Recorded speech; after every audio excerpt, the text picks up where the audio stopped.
Hello दोस्तों, स्वागत है आप सभी के अपने चैनल आरके एक्सपर्ट क्लासेस पर। तो कैसे हैं आप सभी? आई होप कि आप लोग अच्छे होंगे और अपने अपने स्टडी में लगे होंगे। तो अभी के इस क्लास में हम बताने वाले हैं जो आप लोग का 25 सितंबर से आप लोग का अर्धवार्षिक परीक्षा होने वाला है क्लास 10th वालों के लिए।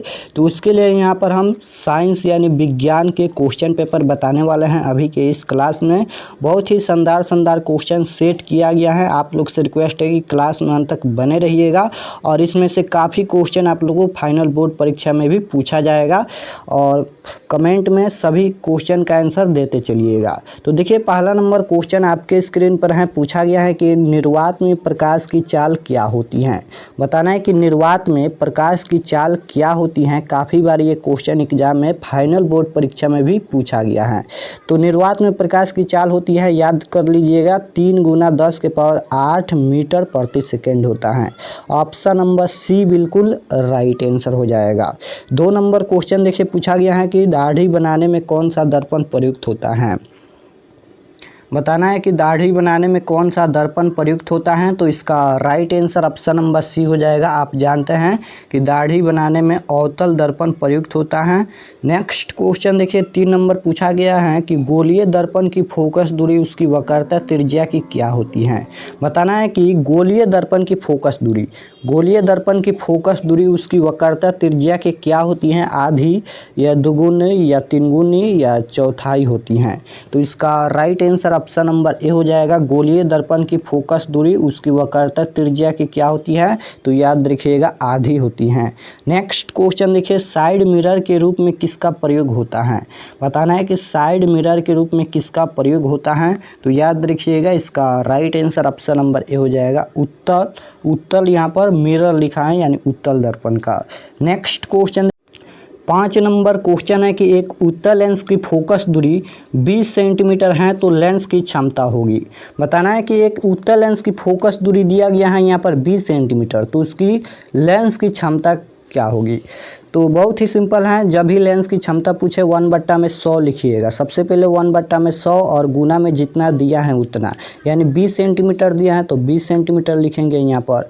और यहाँ पर देखिए, जब इसे कटाएंगे तो 20×5 = 100 हो जाएगा, यानी 1/5 हो जाएगा। और 1/5 को हम केवल 5 भी लिख सकते हैं। तो यहाँ पर देखिए, उत्तल लेंस की बात हो रहा है। देख सकते हो, एक उत्तल लेंस की फोकस दूरी यहाँ पर 20 सेंटीमीटर दिया गया था।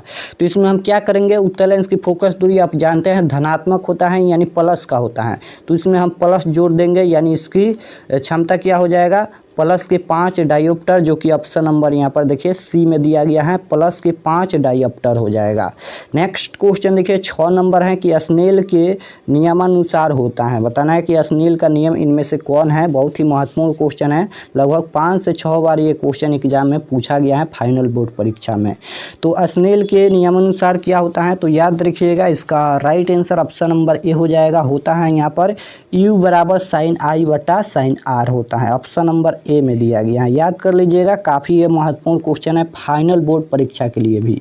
नेक्स्ट क्वेश्चन देखिए, 7 नंबर है कि जब प्रकाश की एक किरण एक माध्यम से दूसरे माध्यम में जाती हैं तो अपने पूर्व पथ में विचलित हो जाती हैं, तो उसे हम क्या कहते हैं। बताना है कि जब प्रकाश की एक किरण एक माध्यम से दूसरे माध्यम में जाती हैं तो अपने पूर्व पथ में विचलित हो जाती है, तो उसे हम क्या कहते हैं। तो याद रखिएगा, प्रकाश के अपवर्तन कहते हैं। ऑप्शन नंबर ए बिल्कुल राइट आंसर हो जाएगा। नेक्स्ट क्वेश्चन देखिए, 8 नंबर पूछा गया है, एक माइक्रो एम्पियर विद्युत धारा निम्नलिखित में कौन सी है। बताना है कि एक माइक्रो एम्पियर विद्युत धारा निम्नलिखित में कौन सी है। तो इसका right answer option number C हो जाएगा। याद रखिएगा, 10⁻⁶ होता है। ऑप्शन नंबर सी में दिया गया है। नेक्स्ट क्वेश्चन देखिए, 9 नंबर है कि एक कूलाम विद्युत आवेश कितने प्रोटॉन से बनता है। बताना है कि एक कूलाम विद्युत आवेश कितने प्रोटॉन से बनता है। तो इसका right answer option number B में दिया गया है, 1.6 × 10⁻19। आप लोग आंसर देते चलिएगा। नेक्स्ट क्वेश्चन है 40 नंबर कि विद्युत फ्यूज विद्युत धारा के किस प्रभाव पर कार्य करता है। बताना है कि विद्युत फ्यूज विद्युत धारा के किस प्रभाव पर कार्य करता है। यहाँ पर 4 ऑप्शन दिया गया है, उसमें या चुंबकीय या रासायनिक या इनमें से कोई नहीं। तो इसका राइट आंसर नोट कर लीजिएगा। विद्युत फ्यूज विद्युत धारा के किस प्रभाव पर कार्य करती हैं। तो यहाँ पर ऊष्मीय प्रभाव पर कार्य करती हैं। ऑप्शन नंबर ए बिल्कुल राइट आंसर हो जाएगा। नेक्स्ट क्वेश्चन देखिए 11 नंबर है कि लघुपतन शॉर्ट सर्किट के समय परिपथ में विद्युत धारा का मान क्या होता है? तो इसका राइट आंसर ऑप्शन नंबर यहाँ पर सी में दिया गया है, बहुत अधिक बदलता है, याद रखिएगा।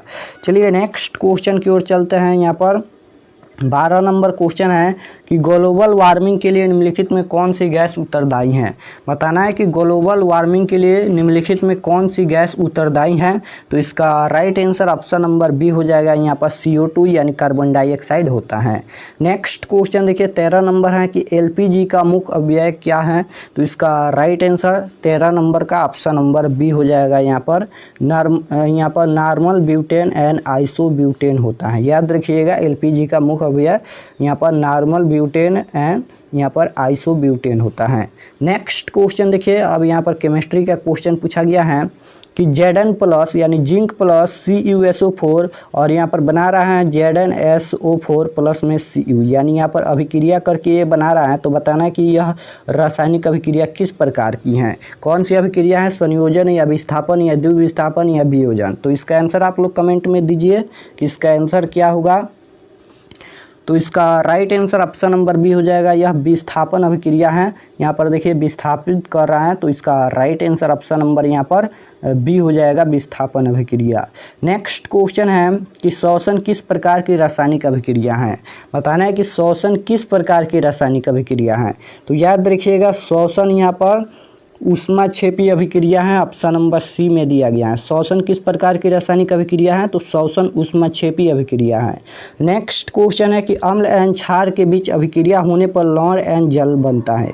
आप भी जानते हैं कि अम्ल एवं क्षार के बीच अभिक्रिया जब होता है तो लवण एवं जल बनता है, तो यह अभिक्रिया कहलाती है। जब लवण एवं जल बनता है तो यह अभिक्रिया क्या कहलाती है? तो याद रखिएगा उदासीनीकरण अभिक्रिया कहलाती है। यानी उदासीनीकरण अभिक्रिया का आप लोग का आंसर क्या होगा? तो याद रखिएगा जब अम्ल एवं क्षार आपस में अभिक्रिया कर लवण एवं जल बनाता है तो उसे हम उदासीनीकरण अभिक्रिया कहते हैं। यानी इसका आंसर ही छाप दिया है, यहाँ पर देख सकते हो, और क्वेश्चन पूछा गया है। नेक्स्ट क्वेश्चन देखिए पूछा गया है नम वायु में उपस्थित में लोहे की बनी नई वस्तुओं को कुछ समय पश्चात जंग लग जाता है, इस क्रिया को हम क्या कहते हैं? तो इसका राइट आंसर ऑप्शन नंबर यहाँ पर बी हो जाएगा, संक्षारण कहते हैं। जब नम वायु में उपस्थित में लोहे की बनी नई वस्तुओं को कुछ समय पश्चात जंग लग जाता है तो जंग लगना ही संक्षारण कहलाता है, याद रखिएगा। नेक्स्ट क्वेश्चन है कि संगमरमर का रासायनिक सूत्र क्या होता है? अब यहाँ पर फॉर्मूला पूछा गया है कि संगमरमर का फार्मूला क्या होता है? तो इसका right answer option number A हो जाएगा, याद रखिएगा संगमरमर का रासायनिक सूत्र होता है CaCO3 होता है, याद रखिएगा। नेक्स्ट क्वेश्चन की ओर चलते हैं। यहाँ पर 19 नंबर क्वेश्चन है कि निम्न में कौन भस्म नहीं है? बताना है कि निम्न में कौन भस्म नहीं है। तो इसका राइट आंसर ऑप्शन नंबर यहाँ पर देख लीजिए, ऑप्शन नंबर सी में दिया गया है। यहाँ पर निम्न में कौन भस्म नहीं है, यानी कौन यहाँ पर क्षार नहीं है? तो याद रखिएगा NaCl, ऑप्शन नंबर सी में दिया गया है। 20 नंबर क्वेश्चन देखिए पूछा गया है कि बेकिंग सोडा का रासायनिक सूत्र क्या होता है? यहाँ पर भी बताना है कि बेकिंग सोडा का रासायनिक सूत्र क्या होता है। तो याद रखिएगा बेकिंग सोडा का रासायनिक सूत्र होता है यहाँ पर NaHCO3 होता है, जो कि ऑप्शन नंबर बी में दिया गया है। नेक्स्ट क्वेश्चन देखिए 21 नंबर है कि बॉक्साइड निम्नलिखित में किस धातु का अयस्क है? बताना है कि बॉक्साइड निम्नलिखित में किस धातु का अयस्क है? तो याद रखिएगा बॉक्साइड यहाँ पर एल्युमिनियम का अयस्क है। नेक्स्ट क्वेश्चन है कि सोने का धात्विक चमक कैसा होता है? बताना है कि सोने का धात्विक चमक कैसा होता है। तो इसका right answer option number C हो जाएगा, यहाँ पर लाल भूरा वर्ण होता है। नेक्स्ट क्वेश्चन है कि कौन सा धातु जल में डालने पर तैरने लगता है? बताना है कि इनमें कौन सा धातु है जो जल में डालने पर तैरने लगता है। तो इसका राइट आंसर ऑप्शन नंबर यहाँ पर सी में दिया गया है, कैल्शियम। नेक्स्ट क्वेश्चन 24 नंबर देखिए, यहाँ पर बांड दिया गया है COOH अभिक्रियाशील मूलक को क्या कहते हैं? तो इसका राइट आंसर 24 नंबर का ऑप्शन नंबर ए हो जाएगा, अम्ल कहते हैं। नेक्स्ट क्वेश्चन की ओर चलते हैं 25 नंबर। 25 नंबर क्वेश्चन है कि निम्नलिखित में किसकी परमाणु त्रिज्या सर्वाधिक है। बताना है कि इनमें किसकी परमाणु त्रिज्या सर्वाधिक है। तो इसका right answer option number D हो जाएगा यहाँ पर आरबी। नेक्स्ट क्वेश्चन है कि 1 जूल का मान होता है। बताना है कि 1 जूल का मान कितना होता है। तो इसका right answer option number B हो जाएगा 0.24 कैलोरी होता है। याद रखिएगा 1 जूल का मान यानी 1 जूल का वैल्यू एक यहाँ पर 0.24 कैलोरी होता है, याद रखिएगा। नेक्स्ट क्वेश्चन, कॉक में पोषण की कौन सी विधि है। बायोलॉजी का क्वेश्चन है कि कॉक में पोषण की कौन सी विधि है। तो इसका राइट आंसर ऑप्शन नंबर यहाँ पर बी हो जाएगा मृत्युजीवी। नेक्स्ट क्वेश्चन है कि लार ग्रंथि से सर्वाहित होने वाला एंजाइम है। बताना है कि लार ग्रंथि से सर्वाहित होने वाला एंजाइम कौन है। तो इसका right answer option number C हो जाएगा। याद रखिएगा लार ग्रंथि से सर्वाहित होने वाला एंजाइम होता है टाइलिन। नेक्स्ट क्वेश्चन देखिए पूछा गया है, मैग्नीशियम पाया जाता है।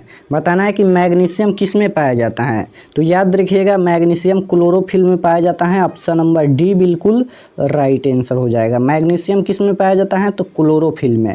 नेक्स्ट क्वेश्चन है कि एटीपी का निर्माण होता है। बताना है कि एटीपी के निर्माण किस में होता है, कोशिका द्रव में या माइटोकॉन्ड्रिया में या दोनों में या इनमें से कोई नहीं।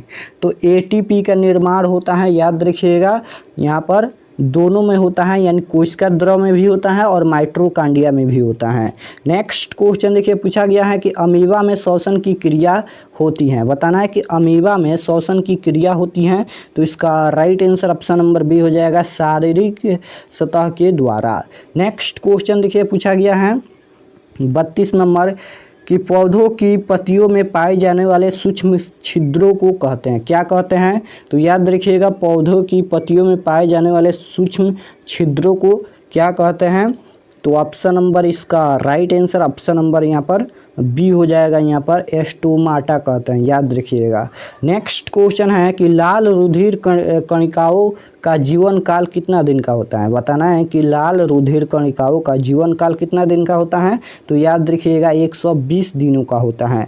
नेक्स्ट क्वेश्चन देखिए पूछा गया है 34 नंबर क्वेश्चन है कि गलों में रूसल निर्माण होता है। बताना है कि किस में होता है। तो इसका राइट आंसर 34 नंबर का ऑप्शन नंबर सी हो जाएगा रुधिर कोशिकाओं द्वारा।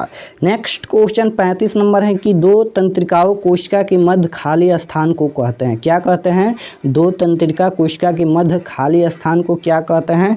तो याद रखिएगा यहाँ पर सिनेल कहते हैं। नेक्स्ट क्वेश्चन देखिए पूछा गया है कि मस्तिष्क में सोचने के केंद्र स्थित होता है। बताना है कि मस्तिष्क में सोचने का केंद्र स्थित होता है, किस मस्तिष्क में होता है। तो याद रखिएगा इसका right answer option number D हो जाएगा, यहाँ पर अग्र मस्तिष्क में। नेक्स्ट क्वेश्चन है कि फूल में नर प्रजनन अंग होता है। बताना है कि फूल में नर प्रजनन अंग होता है। तो इसका राइट आंसर 37 नंबर का ऑप्शन नंबर डी हो जाएगा, यहाँ पर वर्तिका होता है, याद रखिएगा। नेक्स्ट क्वेश्चन 38 नंबर है कि कीटों के पंख और चमगादड़ के पंख किस तरह के अंग होता है। तो 38 नंबर क्वेश्चन का आंसर ऑप्शन नंबर सी हो जाएगा, यह एक समवृत्ति अंग होता है। नेक्स्ट क्वेश्चन है कि यूरो 2 का संबंध है। बताना है कि यूरो 2 का संबंध किससे है। तो याद रखिएगा यूरो 2 का संबंध है वायु प्रदूषण से। ऑप्शन नंबर ए बिल्कुल राइट आंसर हो जाएगा। नेक्स्ट क्वेश्चन देखिए 40 नंबर है, निम्नलिखित में कौन भूमिगत जल का उदाहरण है। बताना है कि इनमें कौन भूमिगत जल का उदाहरण है।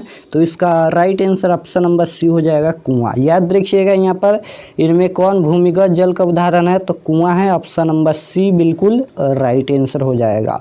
तो हमने यहाँ पर 40 ऑब्जेक्टिव क्वेश्चन बताए हैं। आप लोग कमेंट में ज़रूर बताना कि 40 प्रश्न में से कितना सही हुआ, आप लोग कमेंट में ज़रूर बताना। और अगर आप लोग चैनल पर नए होंगे तो चैनल को सब्सक्राइब कर लीजिएगा ताकि आने वाले नेक्स्ट क्लास आपके पास जरूर पहुंचे। आप लोग का इसी महीना में 25 सितंबर से आप लोग का अर्धवार्षिक परीक्षा होने वाला है, जो कि हम क्वेश्चन पेपर जरूर बताएंगे और बता भी रहे हैं। तो आप लोग इसे ज़रूर से ज़रूर तैयार कर लीजिएगा। तो मिलते हैं नेक्स्ट क्लास में। आप सभी को धन्यवाद।